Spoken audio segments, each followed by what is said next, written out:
a reforma tributária entra agora numa nova fase, né? A fase que entra em 2026, nesse nosso ano de 2026, com a sua implementação, né?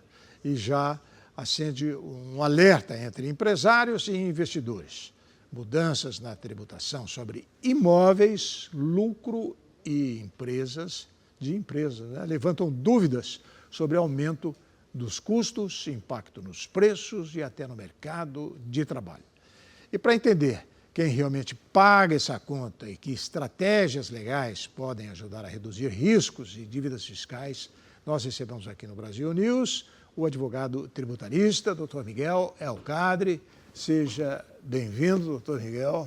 Obrigado, irmão. Boa noite a todos. Uma pergunta bem geral para a gente depois entrar nessa questão, principalmente do lucro das empresas, do aumento de tributação dos imóveis, mas a reforma tributária, ela veio para ajudar o cidadão, não?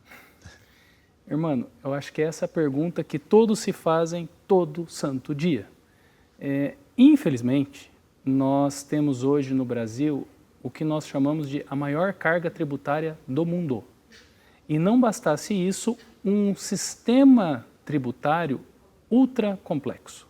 São normas, regulamentos, edições, portarias que o empresário normal desconhece, não por falta de vontade, mas por ser muito, muito difícil de compreender. Mas ela veio para simplificar, não foi?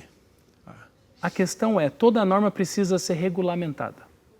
É aí que entra agora esse trabalho atual. É aí que entra as complexidades do dia a dia do empresário.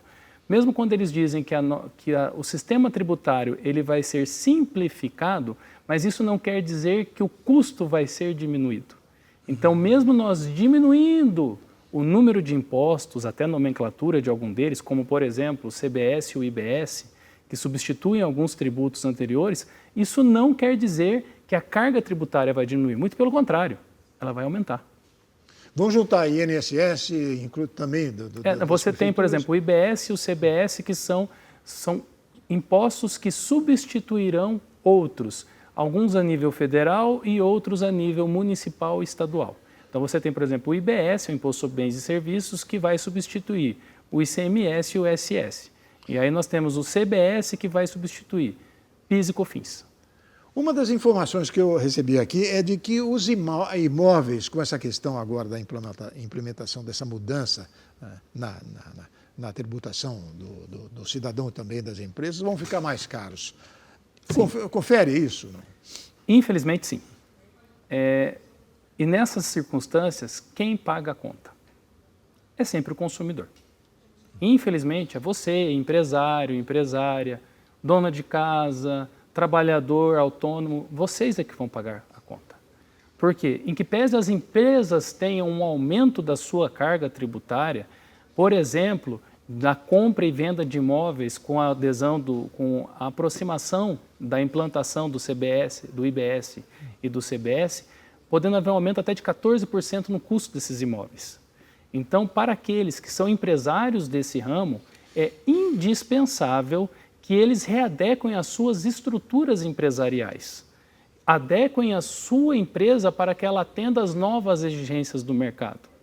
Não é simplesmente mais comprar e vender imóvel. Isso envolve aumentar o preço. Sim, então, para que isso não aconteça diretamente e seja possível manter uma competitividade no mercado, as empresas devem se reestruturar, procurando, por exemplo, qual é o regime tributário mais adequado para ela. Será que manter no simples é o ideal? Tem opção, né? Tem. Todo ano o empresário pode alterar. Ele pode migrar do simples para o regime do lucro real, do lucro presumido e tornar, eventualmente, a sua empresa muito mais competitiva frente às outras. Mas depende muito do faturamento, né? Não necessariamente. Faturamento ele é um corte limitante para o simples, mas ele não é o regime obrigatório. Uma empresa que fatura, por exemplo, 3 milhões de reais anual, ela obrigatoriamente precisa se manter no simples? Não. É uma opção daquele empresário. Mas ao sair do simples, eventualmente, ela vai ganhar competitividade, porque ela vai se apropriar de créditos, ela vai conseguir, às vezes, diminuir a sua carga tributária em frente ao simples, porque, eventualmente, a margem de lucro não será tão grande. Então, o simples é a porta de entrada, não necessariamente a saída para uma competitividade maior.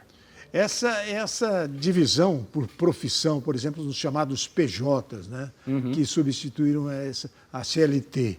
A divisão, quem é jornalista paga tanto, quem é produtor de vídeo paga tanto, quem é prestador de serviço para vender salsicha, né, cachorro-quente na rua, paga tanto. Isso vai continuar? Continua? Sim. É por isso que eu disse que a reestruturação das empresas, hoje ela é indispensável. E essa reestruturação, antigamente a gente pensava assim, olha, vou reestruturar a minha empresa. Isso vai se aplicar, por exemplo, apenas a grandes corporações, grandes empresas. Hoje é indispensável que até mesmo os pequenos e médios empresários façam esse trabalho de reestruturação. E isso não significa só o sócio, que tradicionalmente era marido, mulher ou alguns amigos de faculdade. A chamada pequena empresa. Sim, mas hoje é possível, dentro do sistema brasileiro, uma reestruturação a ponto de diminuir a carga tributária, melhorando a competitividade daquela empresa e, isso que você disse, esse enquadramento, chama KNAI.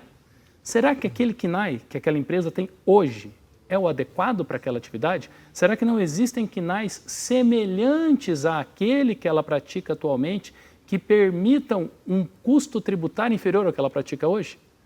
Então, é possível toda essa revisão. E essa orientação é dada, geralmente, para o contador, advogado, né? Porque é complicado o indivíduo, né? Principalmente da pequena e média empresa, mas é pequena empresa, ou microempresa até, né? Que não tem condição de estudar a reforma tributária, a implantação da reforma tributária e os caminhos que ele deve seguir para pagar um pouco menos de imposto, né? Hoje é possível, através dos meios de comunicação, das mídias, principalmente das redes sociais, há profissionais... Vai lá no Google e pede... Eu tenho medo do Google porque o Google nem sempre ele dá a informação. Há um lag de informações no Google que, dependendo da forma como você pesquisa, ela não é tão atualizada. Mas há profissionais no mercado hoje, há empresas dentro do mercado hoje que podem...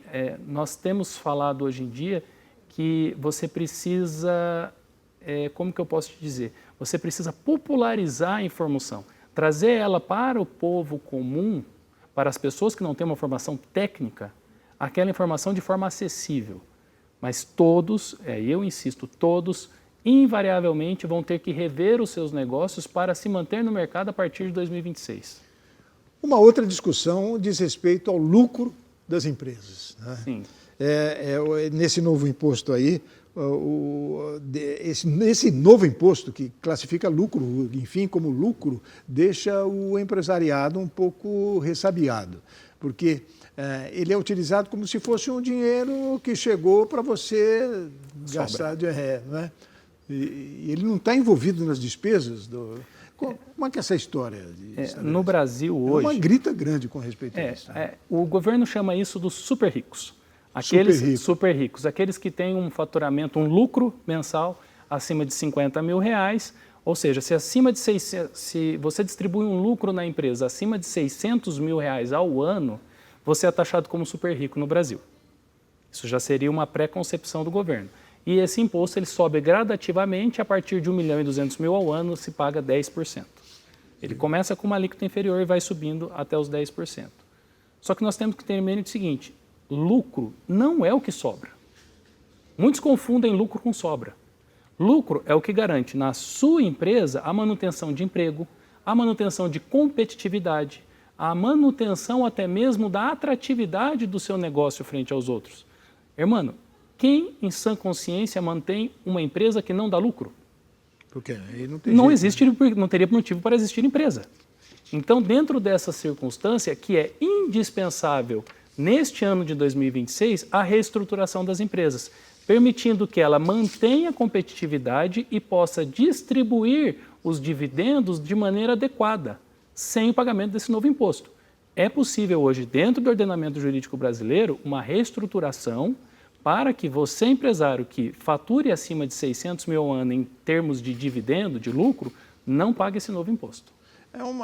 É possível você reduzir o impacto desses desses impostos, ou seja, é reduzir o impacto do imposto, é pagar menos, é possibilitar a existência da empresa em si, porque a saúde de uma empresa depende disso, não é? Porque o senhor disse aí que o Brasil é o país cuja população mais paga imposto no mundo, não é? Com essa reforma, nós vamos pagar menos? Não. Com certeza não. A carga tributária brasileira então, vai subir. Exibindo esse título. Esse não agradável somos campeões título. em pagar imposto, hein? Mas o que nós temos que ter em mente é o seguinte: é possível reduzir essa carga tributária? Sim.